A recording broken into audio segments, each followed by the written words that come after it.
Creepers left to rise, buzz like crazy. Everybody's trying to steal my lady. Spiders in the mirror and feel this can't be right.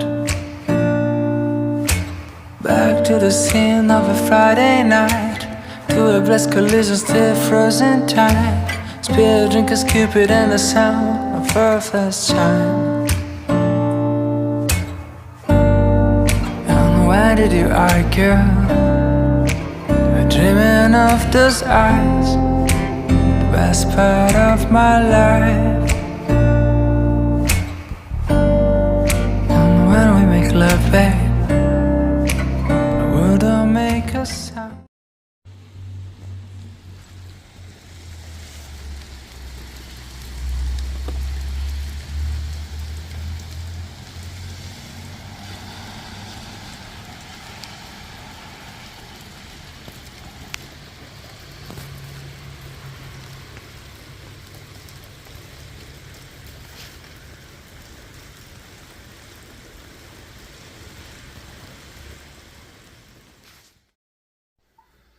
Hello friends, how are y'all? It has been what feels like a million years since I've vlogged, and I know you're set up at like a very weird angle, but I just have been wanting to vlog for a while and I just haven't, so I'm gonna do my makeup right now. Today is like honestly like a really crazy day for me to even attempt a vlog because I am doing a shop update for my small business that I own. I make collectible animal figurines, and so today I'm having a shop update for that. I also have to ship a bunch of orders, so it's like a super duper busy day, but it's very early. Everybody has left for work. The only people's here at the house are me and my youngest son, and so I thought, you know what, I finished a couple of audiobooks yesterday, and I will talk about those in like a mid-month wrap-up I'll probably do. I'm going to try and do. I make no promises, honestly. My stress levels, I feel like I say this all the time, but no joke. My stress levels have definitely been like through the roof lately. Continuing health issues, which are getting so severe that I am approaching... I'm looking down the barrel of a gun at some pretty... extensive surgery. I'm not going to go into detail about that because I really just don't have, I just can't talk about it anymore. So I'm just mentioning that as like, hey, look, I'm really stressed out about this. Also, obviously I'm not a professional makeup artist. So if I do things wrong, you don't need to tell me about it, okay?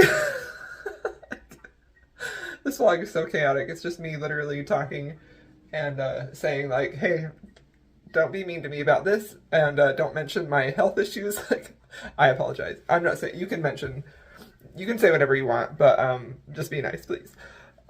So yeah, I finished a couple of books yesterday. I've been in such a historical romance mood lately.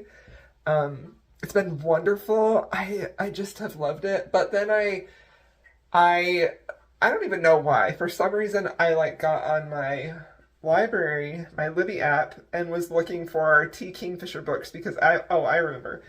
I went to Barnes & Noble and I saw her newest book was out early, and I love T. Kingfisher.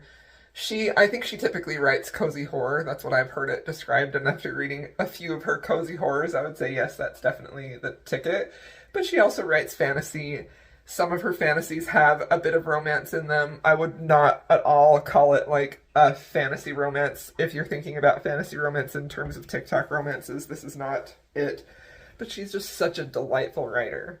She has such a gift for storytelling and characterization, and her voice is so wonderful, and I just love and adore her.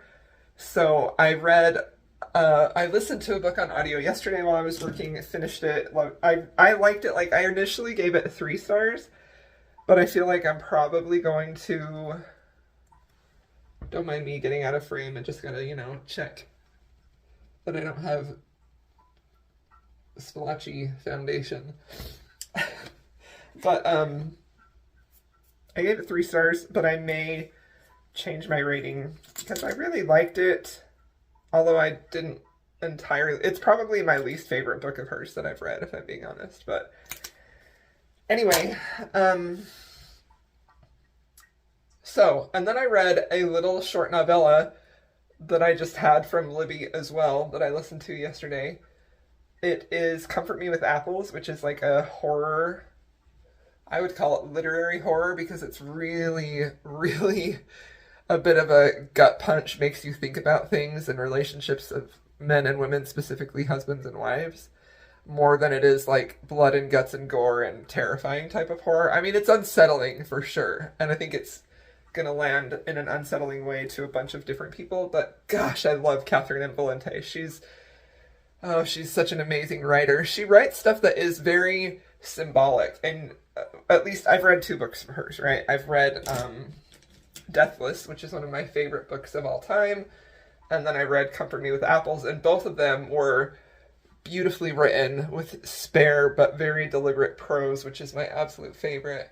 And then they also had a lot of symbolism in them with like things that you really had to sort of unpack and think about, which I also really, really love. So anyway, after finishing both of those, the Tea Kingfisher, I have a point. When I finished the Tea Kingfisher, I literally listened to the Catherine M. Valente. I was like, it's 2 hours. I haven't read anything of hers ever since Deathless, and I wanted to see what I thought about it.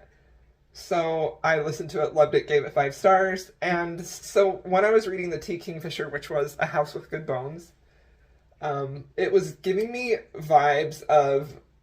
I'm going to get the title wrong. I can't remember. I think it's Burn for Me. I have started this book twice before, this Alona Andrews book, and have kind of struggled to get really into it. I feel like it is a little bit slow to start with the story and the characters. There's quite a lot of world building in the beginning, which can sometimes be not like hard for me to understand, but it can feel hard for me to feel invested. And so then I usually end up putting the book down and forgetting about it. And that's kind of what happened before. So this time, after I finished the Tea Kingfisher, I was like, you know what? I feel like trying that again. I really, really want to get into this series. Like, I do. So I started that. I started it where I had left off previously, so only like, I don't even remember, I was on like chapter 2, but I had read the first little bits of this book so much before in my attempts to finish it that I was like, it's fine. I remember what's happening. So anyway, that is the current book that I'm reading. I just thought I would pop in and say hello and take you along on this reading journey. I'm going to go off camera now, finish my makeup, because I look horrifying, and I will just be back to show you actually what I look like with my makeup on. Staring out the window on a cloudy morning, trying to lick our wounds while the tea is warming. Sometimes it's like a bird that's never shipped out. Sometimes you go around on a never-ending rail. This week has been a mess, but I'm gonna tell you, we're a bit at work, gonna make it brand new. We're gonna put away for a comeback.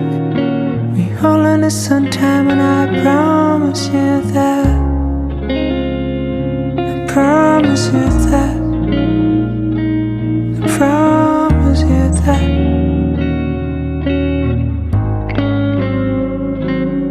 I know this can take a while, but it's gonna be alright, girl. And if it won't be today, I'm the shoulder you can cry on.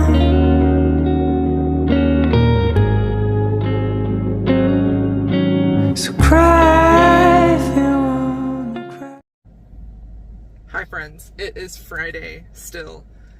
I got my shop update all up, and that always takes so much time to get everything photographed and listed on the website and newsletter sent out and then answering customer emails and messages and social media, you know.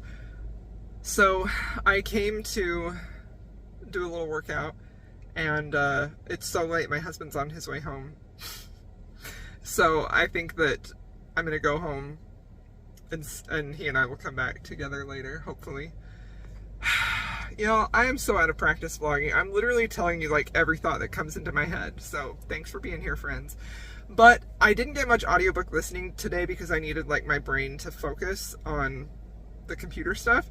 So I am only on chapter 5 of Burn for Me.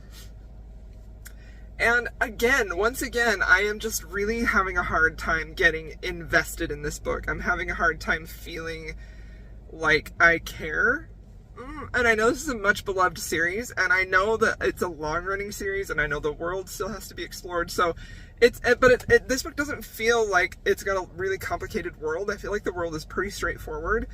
But there's a lot of, and this is something that I don't like personally in fiction, there's a lot of internal dialogue, a ton of it. Like, and it doesn't really feel important. It feels very inconsequential. It's not really telling us a whole lot about the characters, or it's telling us a little bit about history, backstory. And I don't like that at all. I find that to be pretty boring. It's unnecessary for the narrative flow of the story. But again, this is me jumping in brand new to this world and just trying to figure out, like, why is this book so hard for me to get really invested in and to feel like I need to read that? Because every time I stop it, I find myself like, oh, put a podcast on, or oh, listen to this YouTube video, you know? So I don't want to do that. I want to just be able to just power through. And this book is proving difficult for me to do that. So I almost DNF'd this again. But I feel like this has to be, I'm either going to stick with it or it's going to be a permanent DNF, because I can't go through and try this book again. This is the third time. So is it going to be third time's a charm? Am I going to like it? I don't know. But I will say I'm about halfway through chapter 5, and I'm finally to the point where Mad Rogan, the hero, comes in, who I've heard a lot about. So I don't necessarily feel like I'm not saying this is bad. I'm just saying, like, I'm having a hard time really feeling like I can't put this book down. It's very easy for me to not feel like I have to read that. And I don't want that type of reading experience, because the last 2 books that I had were literally like, I can't stop listening to this, you know? So, that's an update. So I am gonna keep listening. I'm gonna keep listening. And if I find my attention continues to waver, then I'll DNF it and move on to something else. But I don't want to, because I really want to like this series. I really want to.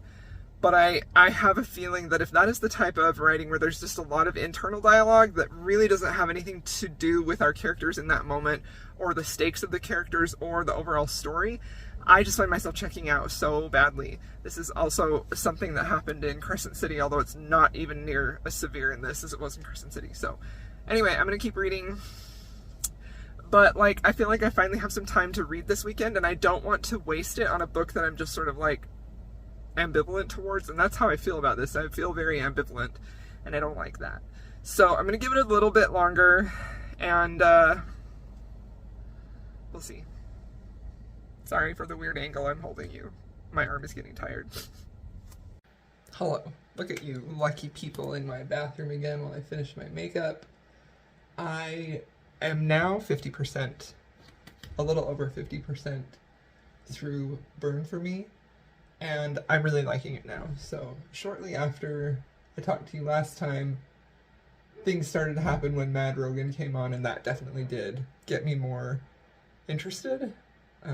I really like the dynamic between Rogan and Nevada. I like the difference in their characters. I think this book has a really good balance of action scenes and character building, and I really like the overall story. There was a scene we were just at that had a little family breakfast where she brought him home because they had just like survived this dangerous attack, and that was really fun. So yeah, I think this author really shines at, so far in this book, the character development once that merges with like plot things happening. And I think that's maybe why the beginning read a little slow for me, because there really wasn't, it was just a lot of setting the groundwork and the stage. And I'm the type of reader that really needs to feel connected to my character right away. And if I feel connected enough to them, I can forgive a lot of stuff. Like, Soft Flannel Hank is a really good example of that, where that opening chapter gets you so invested in that character, in Hank, that I was able to forgive a lot of stuff. So now I'm at the point where I'm very invested in the characters and I'm very invested in the story, but I wish that beginning had been a little tighter and really started off with more direct character instead of waiting until like chapter 8 or whatever to really get Mad Rogan and Nevada together and to even have him on the stage.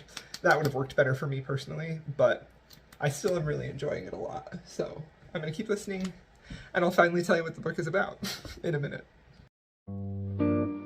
It is time, it's the perfect summer night.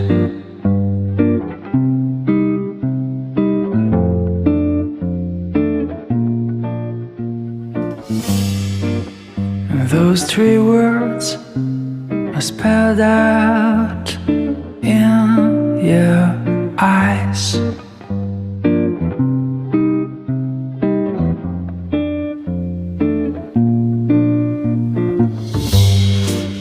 But before I go on, say something wrong.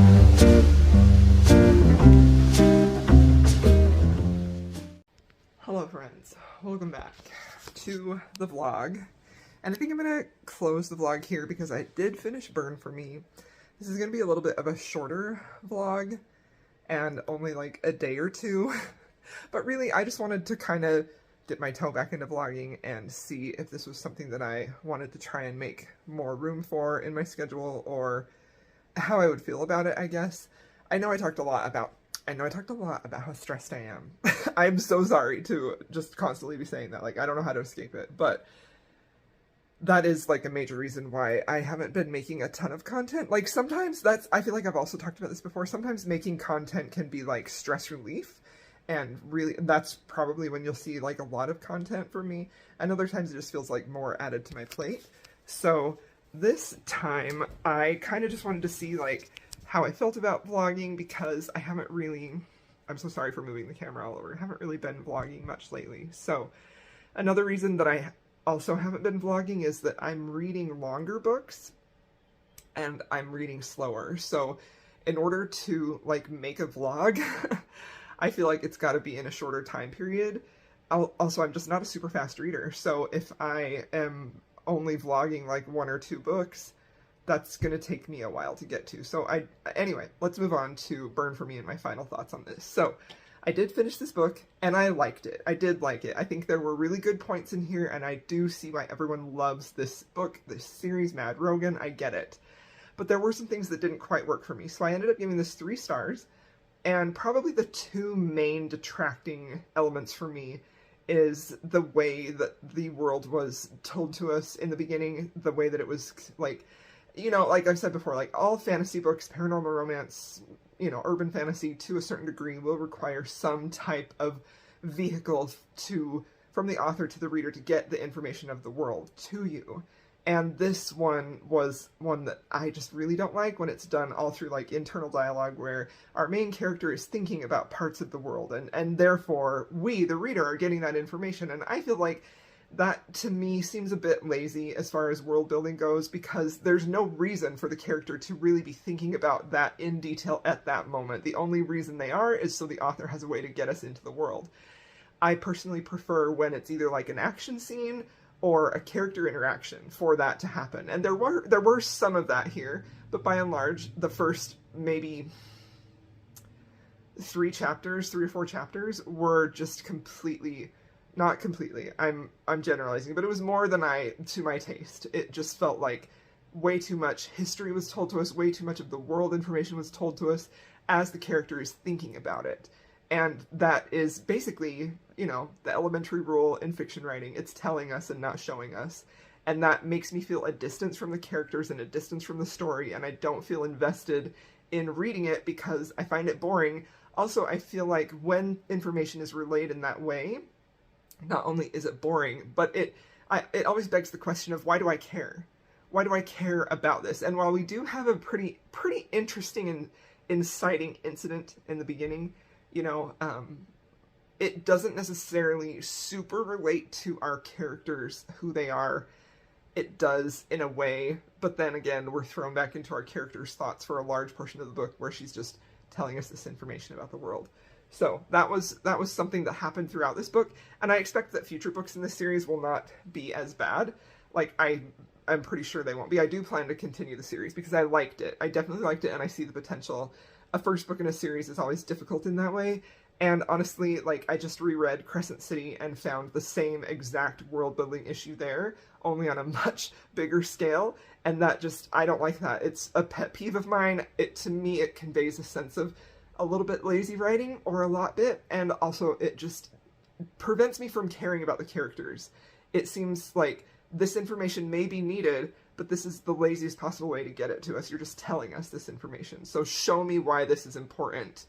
And while there were some elements that were shown here, by and large I felt like it was mostly telling. So that was kind of a personal pet peeve of mine, and that's something that I feel like I can be really critical about fantasy books, because that's key. Those first few chapters are so key, especially in fantasy, to get you information about the world and to get you really invested in the characters and to get you hooked into the story. So while I do think this had a good hook for the story, it was watered down by not really connecting it in a strong way to the reader, where we felt empathetic and like the fate of our character really depended on these moments in the inciting incident.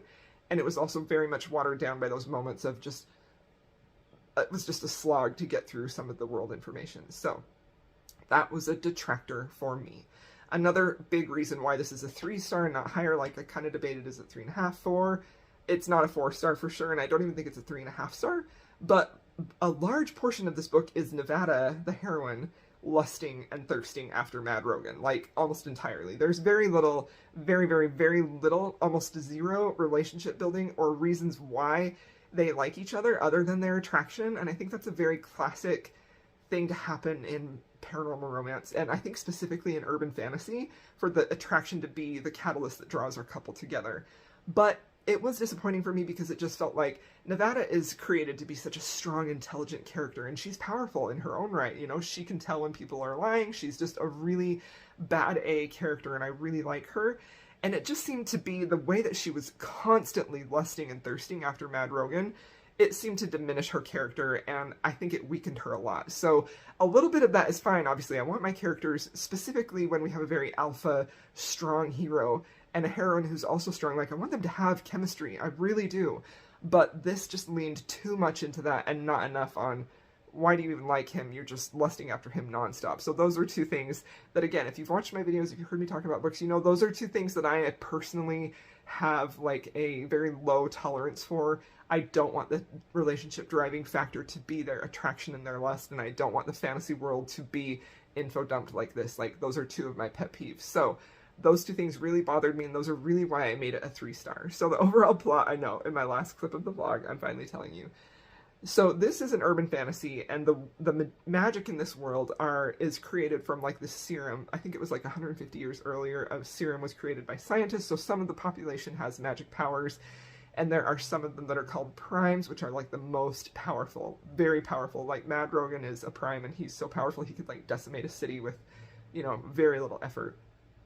And so Nevada is a detective, as she's sent to find a different prime and bring him back. That's her assignment. It's going to save her family from ruin. Mad Rogan also needs to capture that prime, and therefore he kidnaps Nevada because he knows that she's the key to finding that prime. So they end up teaming up together to find that rogue prime, and that's how our story unfolds from there. So I did really love the world. I think it was really unique, very creative. I really like the magic system. I love the idea of primes. I think the way the magic is created is really fun and interesting. I love, love, love that. I really like the world, and I can see myself really enjoying future books. I also really enjoyed Nevada. Like I said, she was a wonderful character, and I think that's why her focus on her attraction for Mad Rogan bothered me so much, because I felt like she was so multifaceted that distilling all of her desire for him down to how physically attracted she was to him was just seemed like, really, you know, like it was annoying to me. I loved our character, Nevada. I also loved the Baylor family. We have some moments I talked earlier of seeing the family. I love, love, love the family. I love when family is included. Yeah, I like Mad Rogan. I see why everyone goes nuts for him. He is your very typical alpha hero in an urban fantasy paranormal romance. To me, he read a little bit flat in here. He has some very small character development, and I liked that, so I'm hoping that we get more of that in future books. But I see the appeal of him for sure, and again, he had great chemistry with Nevada. So overall, there were things that I liked, but there were also things that I disliked, so I think that a very fair rating for this is a 3-star. So, alright my friends, I'm going to end this vlog here. Thank you for watching me just vlog about one book, and I hope you enjoyed this video.